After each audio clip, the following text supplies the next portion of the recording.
Next on Primary Care, how grief and loss can impact your overall health and well-being. How we respond to that loss. The first part is just that mourning, when we just experience the crying and the emotional well-being. But the grieving piece is a little bit later, and you can't put grief in a box.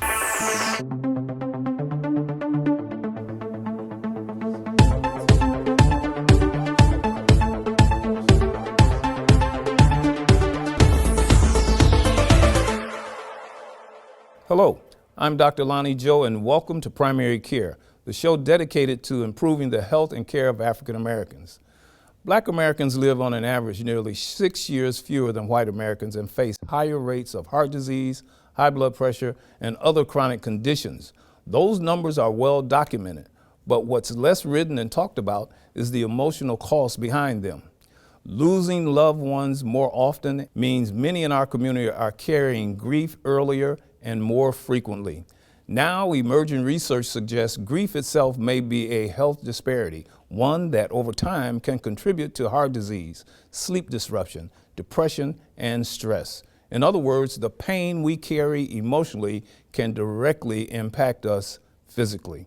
Joining us today is Dr. Portia Lockett. Dr. Lockett is a grief recovery method specialist, spiritual advisor, and chaplain. She is dedicated to helping people navigate grief and loss and move toward peace.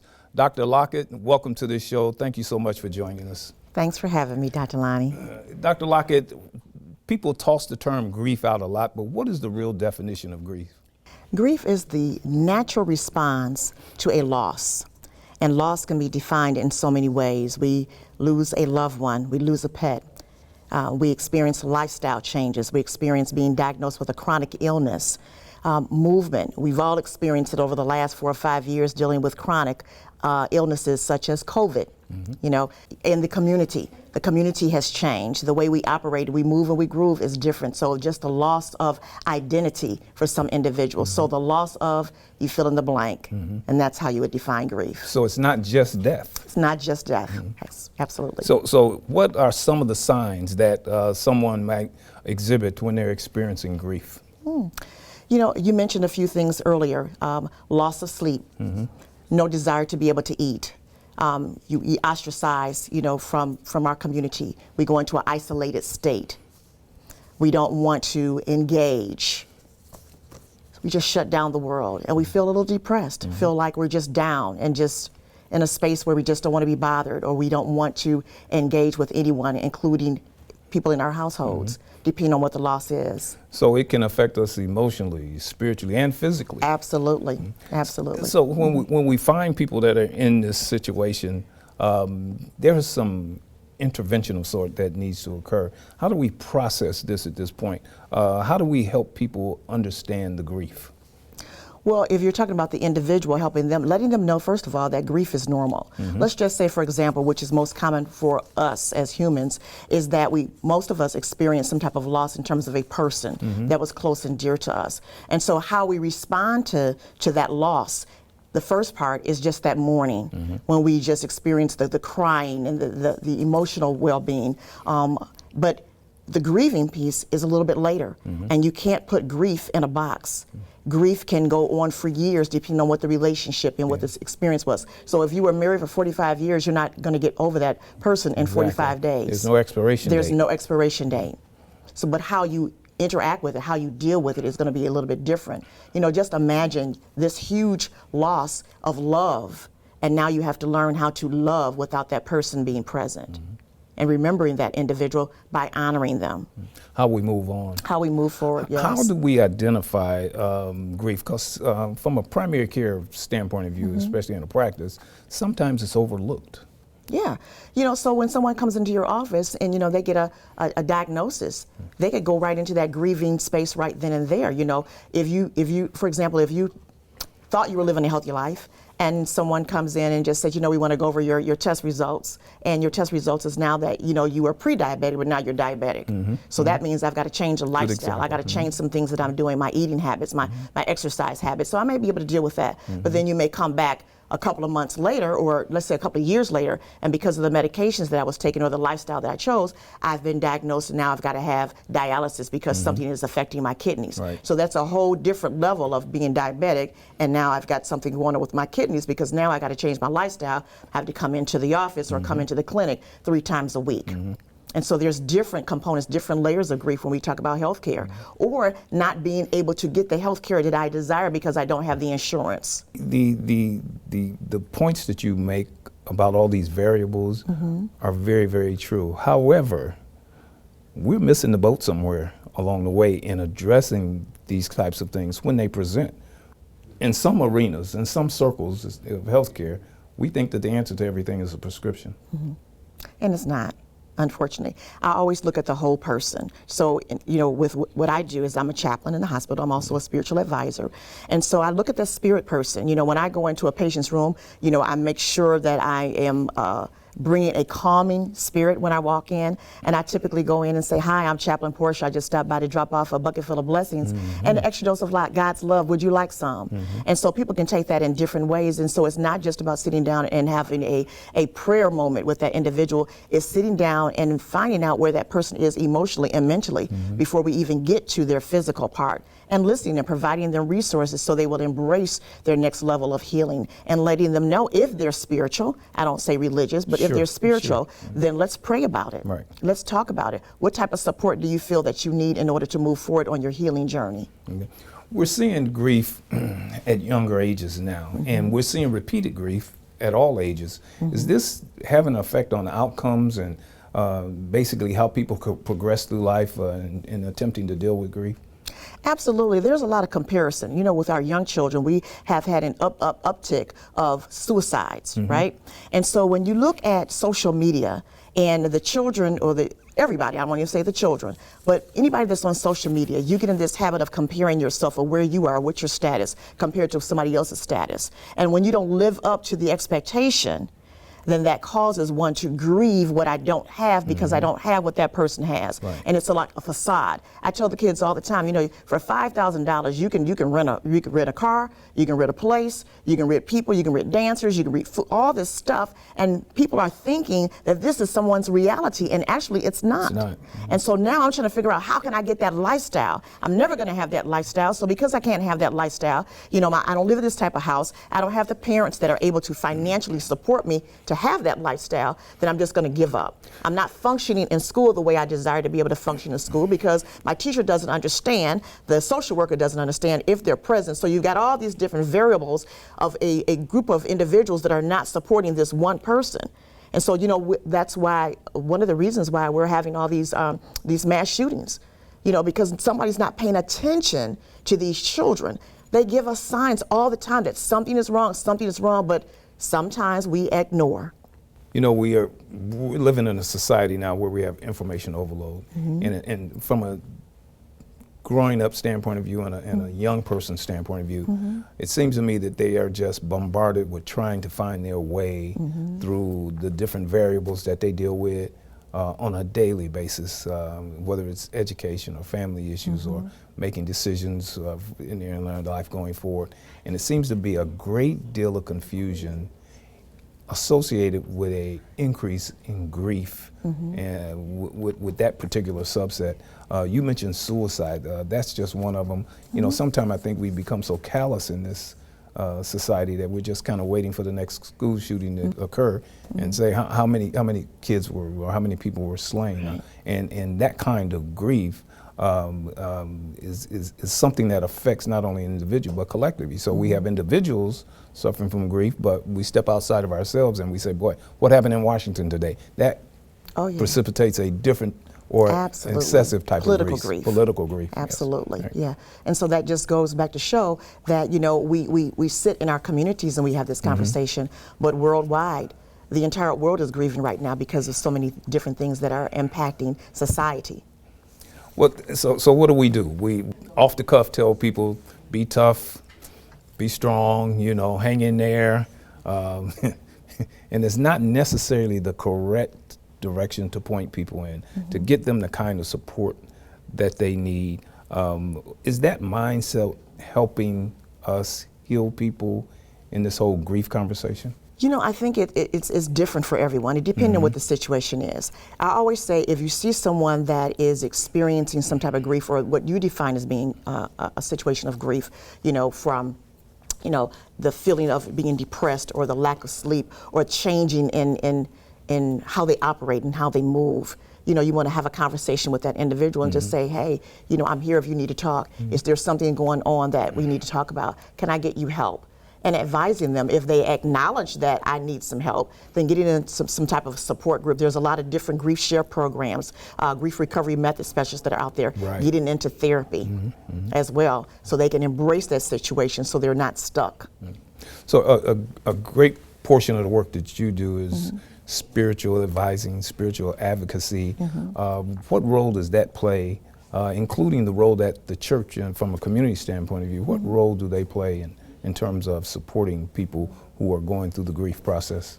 Absolutely. First of all, letting them know that they're not alone. You know, we talked a little bit earlier about, I'll give you a personal example. You know, my son received his wings December the 15th of 2020. He was murdered on the streets of Atlanta.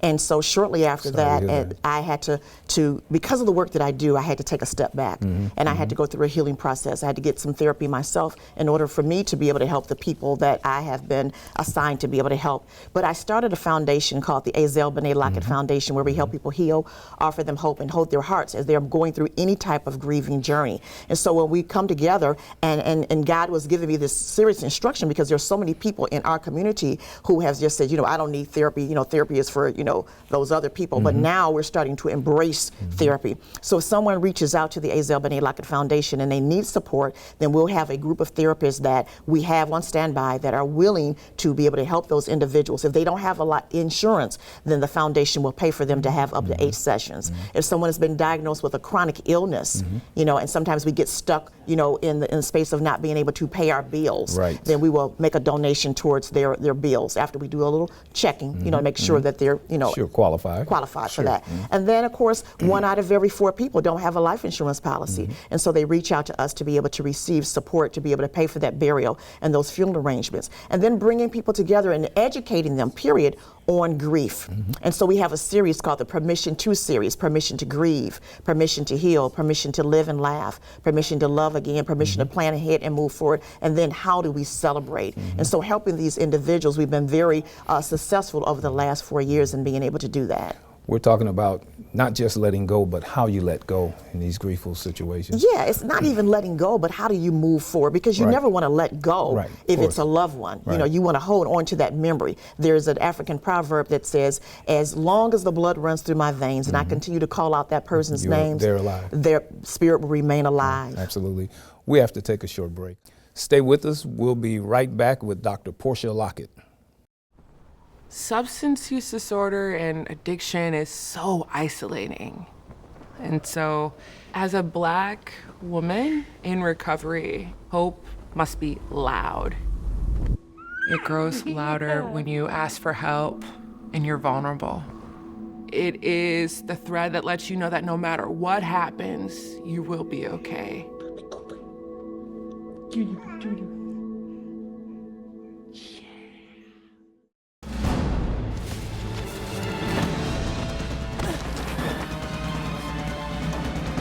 Even the mighty might not see it coming.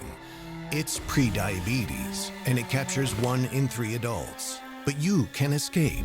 Take the 1-minute prediabetes risk test to know where you stand and prevent or delay type 2 diabetes.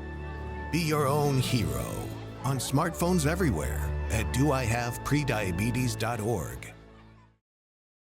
Welcome back. We're here with Dr. Portia Lockett, a grief recovery method specialist. And Dr. Lockett, comment on personal grief as opposed to collective grief. We mourn in different ways and about different things, but talk about the differences between the two. Yeah, so your personal grief is something that you're experiencing yourself and you feel like this is just me, this is my personal grief. But when we talk about collective grief, we're thinking about the things that are going on in the world right now. We recently experienced the loss of Reverend Jesse L. Jackson Jr., right?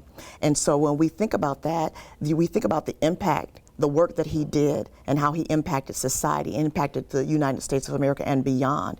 And so when that first came, we were anticipating because he had been ill for a number of years, right? But then when it happened, it's like, okay, he's one of the last soldiers that are still standing, that represented all people. It's going to be hard to replace some of these voices in various arenas, and this is one of them. He will sorely be missed. Absolutely, absolutely. When you're an influencer and you've made an impact and you've helped to change lives, that's the whole reason we're here. That's the to reason make a we're difference in someone else's life. It's not about us. Right. The Africans in Africa, they call it Mbutu, how we impact community. Yes. That's something that we forget sometimes. I mean, we're so busy. We're so worried about the next, what we consider to be the necessary things. Sometimes we forget that being a part of the community is just as necessary of understanding yourself. Absolutely. And just knowing too, these guys that have gone on that are now our ancestors, they're not replaceable.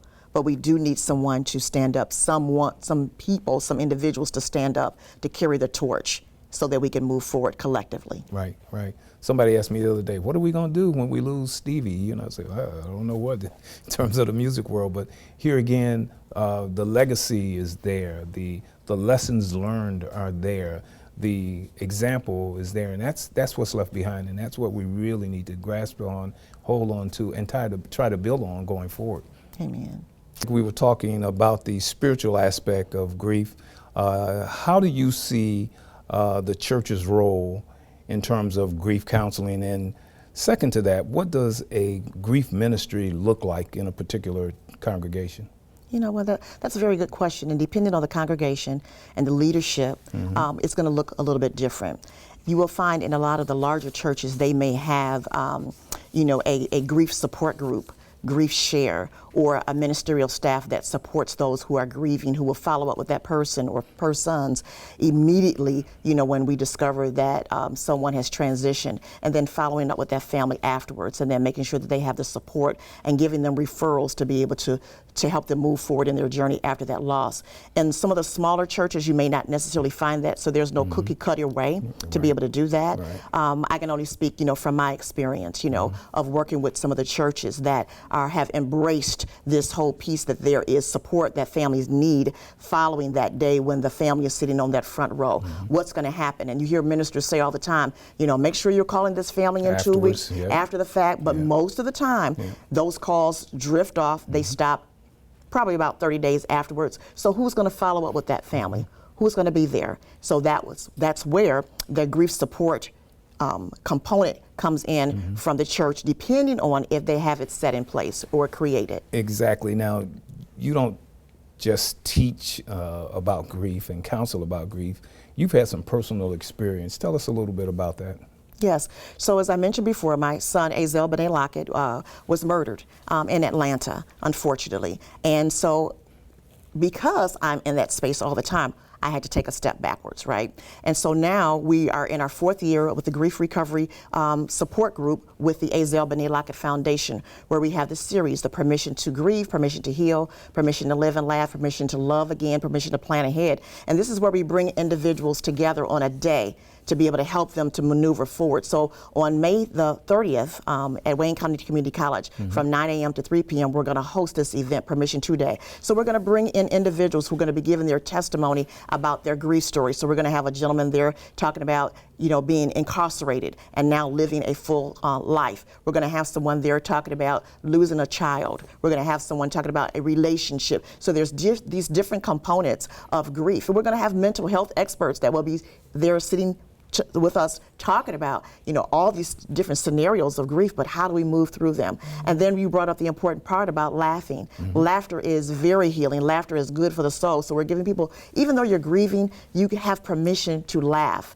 And then permission to love again will be centered around, learning how to love yourself, being open to love if that person that you were in love with or married to or in a relationship with is no longer present. And then permission to plan ahead, because in our community, a lot of times we don't plan our our funerals ahead of time. We don't have insurance policies that are there. We don't have the patient advocate papers in place if we can't make those decisions. So we're going to have individuals representing those components to coming in and talking about, insurance policies are so much bigger than just the life insurance, other types of insurance policies that you can put in place. And then how do we celebrate all of these different layers of giving yourself permission? So basically, there are some practical steps to the healing process. Okay, so how do we deal with people in terms of getting them on that journey and keeping them from being stuck in grief? Yeah, well, it's not so much being stuck.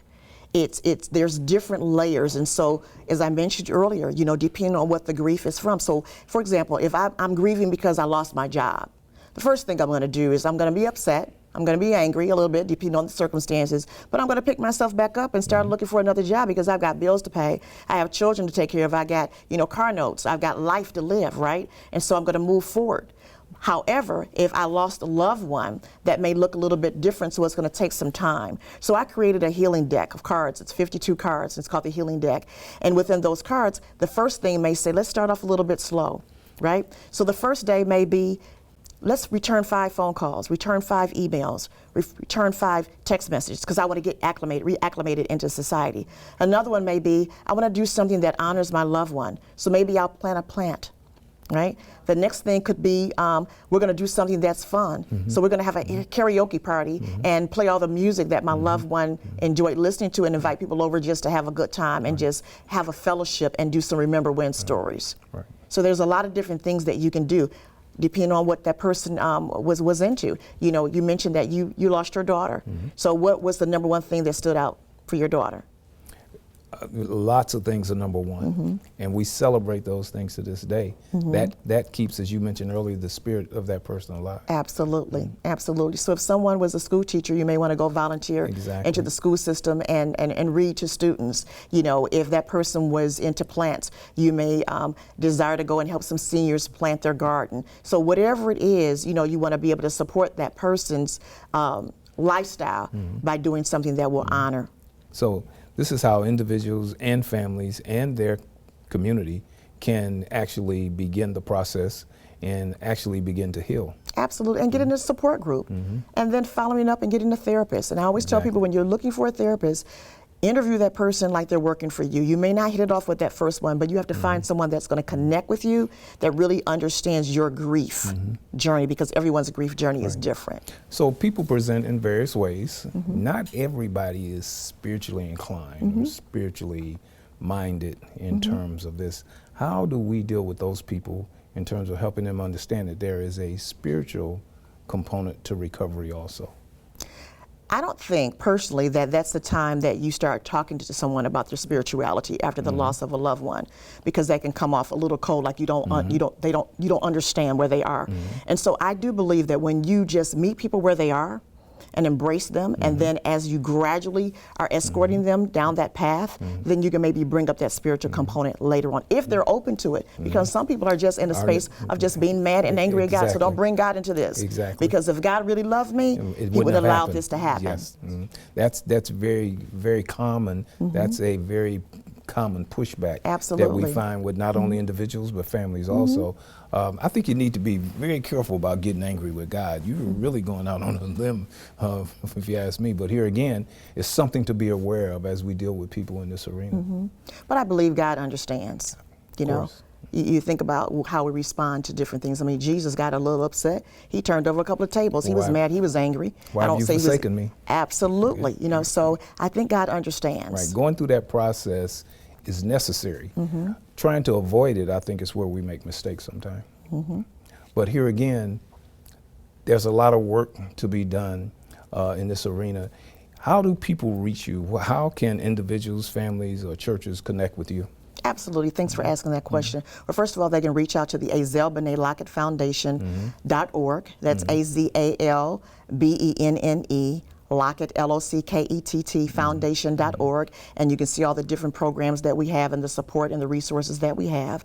You can also reach me personally by reaching out to 313-307-9103. That's 313-307-9103. Or you can go to Dr. Portia at drportialockett.com for my personal website as well. So this is a vast conversation. Absolutely. It encompasses a lot of things, from everything from daily life all the way to professional intervention at times. For someone who's watching the program today and feels overwhelmed by their own personal situation, what message would you like to leave with them? Grant yourself grace. Grant that person grace. And the deeper the hurt, the deeper the grief, the deeper the love. And it's going to take you a little bit longer. Also, if you want to stay in contact with me and just get some uplifting encouragement, you can follow me on Instagram at Dr. P. Lockett, or on Facebook at Portia Lockett, or on LinkedIn, Dr. Portia Lockett. You're on LinkedIn also? Absolutely. Very good. This has been outstanding. We'll talk another hour about this. But thank you so much for joining us today. It's been a pleasure. Thank you for having me. Good. Our guest has been grief recovery method specialist, Dr. Portia Lockett. Grief is not a weakness. It is a human response to loss and stress. And when we acknowledge it, process it, and seek support, we protect not only our emotional well-being, but our physical and spiritual health as well. For Primary Care, I'm Dr. Lonnie Joe.